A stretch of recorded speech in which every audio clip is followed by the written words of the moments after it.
You read a gospel like this about light, and some people are evil and they like the darkness.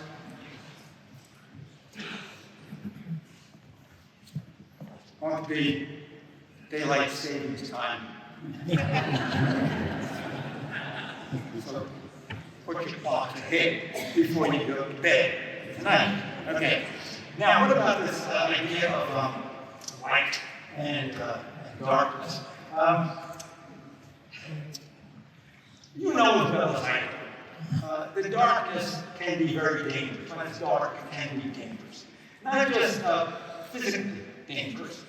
If you have, if you're a senior citizen like a lot of you, we have a hard time at night, don't we? Oh, God. We get to see those halos around lights, and then the ophthalmologist says you might have the beginning of cataracts. So if you're not, a senior citizen yet, you've got a lot to look forward to. It's also, kind of dangerous if you ever get up, in the middle of the night with some folks. Get a nightlight. I have one now. I always thought, I don't need that. You got to get up at night sometimes for various reasons. And you might trip over something. So the darkness can be very, very dangerous. But also there's an expression, a lot of us have heard this expression, nothing good happens after what time? For us, 5 o'clock. For me, this is the midnight mass. Right, it's an expression. Nothing good happens after midnight. Darkness is a time when people thought, under the cover of darkness, people do bad things. Thieves are out there. Out late at night, somebody sees you, trying to get home, and it's dark. And maybe you had a couple of lemonades while you were out, and then somebody pops you on the head. You can't sit in the dark. Thieves, criminals, all those kind of people, they're out there in the night. Also, it's true that darkness can really trip us up. As I said, sometimes you look like you're just going on a straight road or walking on a path. And all of a sudden, you find yourself on the ground. You trip. You fell into a hole. So darkness can be very dangerous. It's the same concept that we have here in the Gospels about darkness. Darkness is dangerous to human beings. Not a physical darkness. It's the spiritual darkness that is dangerous to human beings. And therefore, human beings need light. Darkness in the scriptures always has that connotation of evil. And without light, spiritual light, we can fall into sin. A lot of people just leave it at that. Jesus is light because he is the light that gives us a path to heaven, keeps us out of danger from losing our souls. And that's key. Don't get me wrong, that is key. But there is more to it than that. A lot of people don't understand what the more is. Jesus is the light of the world. He's the light of the human race. Therefore, he guides us in everything. And without Jesus, without his light, the human race is in big trouble. And whenever the world has forgotten about Jesus as the light of the world and use him as a guide as to how human beings should act, what they should do, and what they shouldn't do, we find ourselves in grave trouble. This passage from John's Gospel is extremely important. It talks about Jesus as light, and it goes back to the prologue at the beginning of the Gospel. In the beginning was the Word. In the beginning was the Word. And God separates light and darkness. Separates light and darkness. More than that, when we read John's Gospel, what we have is a new creation. Because the prologue in John's Gospel matches the book of Genesis, Where in Genesis, what happens? God separates light and darkness. Let there be light, and there was light. And once there was light, then the rest of creation can take place. Now, as I said, light is important for us physically, but also for us spiritually. But it also is a guide for humanity. Jesus is light. He is a guide for humanity. Hidden in here also is the idea that Jesus is God. Jesus is God. And in this 8th chapter of John's Gospel, because the theme carries always through light and darkness, Jesus is on the Temple Mount. And he said, I am the light of the world. And the temple is lit up behind us, the Feast of Hanukkah. And Jesus is telling us he is the light for the whole world. It's a very powerful scene that John creates. Therefore, he is the guide for whatever human beings do. And we have to refer to him and to his gospel if we're going to have a healthy world, a healthy civilization, and healthy human beings. Tell you just a little story. Monday, I was over at Austin's, and they had a full-day presentation. It was wonderful, absolutely wonderful. It was called Innovations.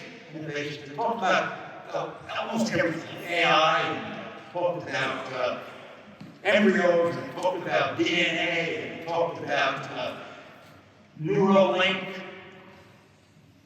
They talked about social media. And the place was full of about 700 people there, from all walks of life.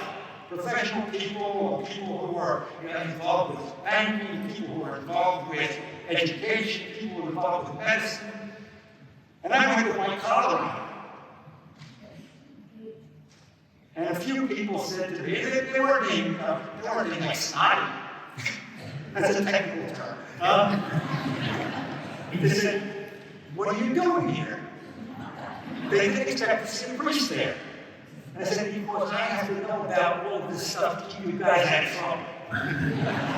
So we're going to tell you about some of the stuff that we need the light of Jesus, the light of the gospel, to help guide the human race. Okay, the first time we'll talk about something that you might be hearing a lot about today is the social media and how dangerous it is. It is. It is. Now here in the state of Florida, went to the Florida House and the Florida Senate, and they were trying to pass a law that children under 16 cannot access social media. Right? This is like Instagram, right, and TikTok. The governor vetoed it.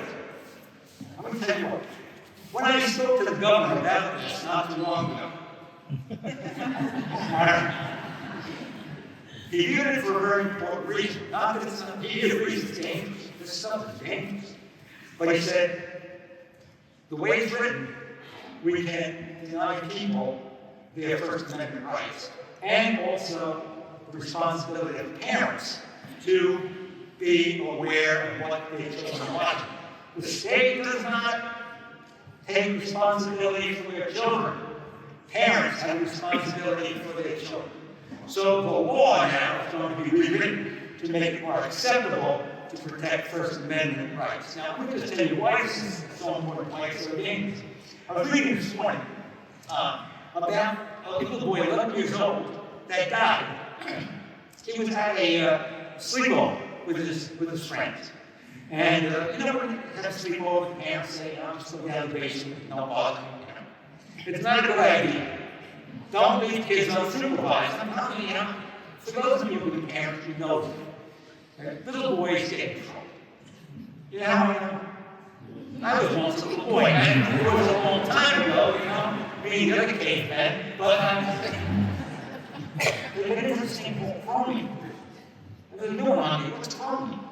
It's to get these aerosol cans with solvents in them and see how long they can keep sniffing the solvent coming out of the can. The little boy died. Where did they learn this?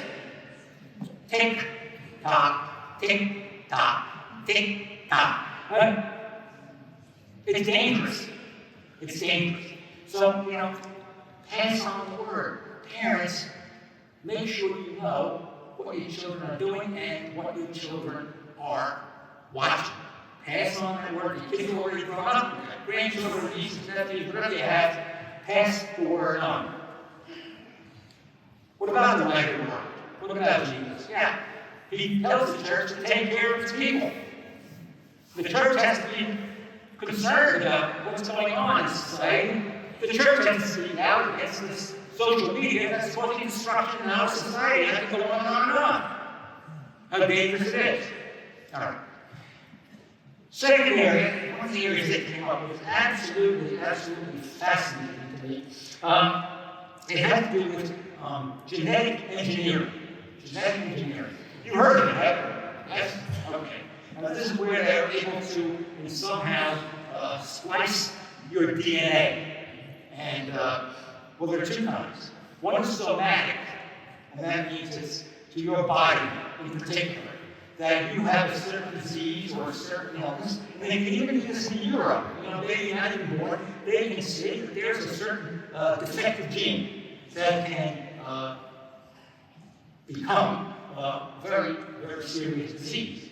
Spina bifida, okay, muscular dystrophy, one of those terrible diseases. And they can correct the gene. It's wonderful. It's not perfected yet, but it's coming. It's coming. They can correct the gene and eliminate whatever the illness was going to develop into. That's somatic individual. Now, one thing that's a little bit more tricky is the one where you can splice into the DNA, okay? And the germline can be changed. What do I mean by that? It's not just particular to you, but you can pass on a new germline to future generations. Now that sounds wonderful, especially if you are going to eliminate diseases. But suppose you use this to correct a human being so that he or she now becomes a super human being. Okay, you put a super gene in it, right? And then what about those people who don't have the super gene? Or they put in a less than super gene? Do you have then a division in the human race? We're going to have slaves and masters. People are very smart and people are not too smart. And so when we talk about genetic engineering, we have to be careful what we do. We cause a disturbance in the way God created us, in the way God created man. Jesus is the avatar. He's the perfect man. We want to tamper, should we tamper with God's creation? No problem with correcting illness. Maybe a big problem with making a new kind of human being. Maybe that's going to be a big problem, and it's something that the church has to address. The church has to address these issues because we need the light of Christ to guide us into the future. Another one that came up, you heard Elon Musk, right? You heard about Neuralink?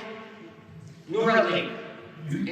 They can put a chip in the brain so that somebody perhaps who is paralyzed, paraplegic perhaps, the chip can be implanted in the brain. Now, this is fantastic because they did this about a month ago.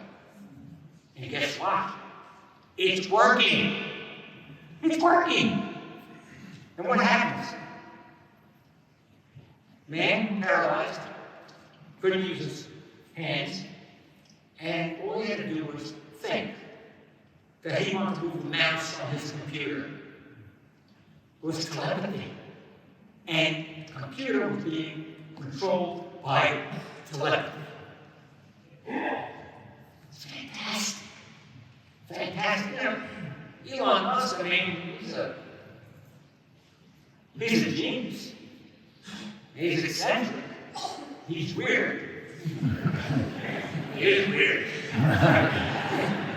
New book about it by a fellow named Isaacson. I'm waiting for my copy of the book. But once again, this is a fantastic thing that somebody is no longer going to be paralyzed and so far not being able to get to the computer, with the television set, or whatever else they want to operate. What's the danger? The danger. Well, I read on the first, with all of this stuff, there's the positive and then there's the negative. There's the good and bad. That's why we're human beings. We gotta think this stuff through. We gotta know how to use this stuff. I'm reading that with a chip in the brain, we can recall our past. We can relive our past. Now look. I don't want to. And, for a number of reasons, don't live in the past. This is important. I'm telling you right now. Don't live in the past. Right? You can't change it. But imagine if something bad happened to you in the past and you keep reliving it in your brain. That's unhealthy. Unhealthy emotionally, and it's unhealthy spiritually. People come to the confession, and it happens to a lot of us senior citizens, where we sit around and start thinking about our past. We think about sins that took place like 65 years ago. I don't know if I can confess it. Padre Pio said, don't do that, that's the devil. But imagine this chip in there letting you relive your past. We're supposed to relive some nice memories. And you want to have some memories of your mother and father. And then you come out of it. Are you going to be stuck when you were 12 years old? Are you going to come out of it emotionally disturbed? Upset because I don't have it anymore? So you see why the church has to look at all of these things and say, is this good for humanity? Is this good for us as individuals? If we tamper too much, and we tamper in the wrong way, we can upset God's creation. We can upset ourselves. And instead of us walking in the light of Christ, we will end up in darkness. And so technology is a wonderful thing. Medicine is a wonderful thing. It can perform miracles. The chip in the brain is fantastic. But let us be wise. Let us be wise in what we do with modern technology. It can make for a better civilization, or, if used incorrectly, it can destroy us. I love you.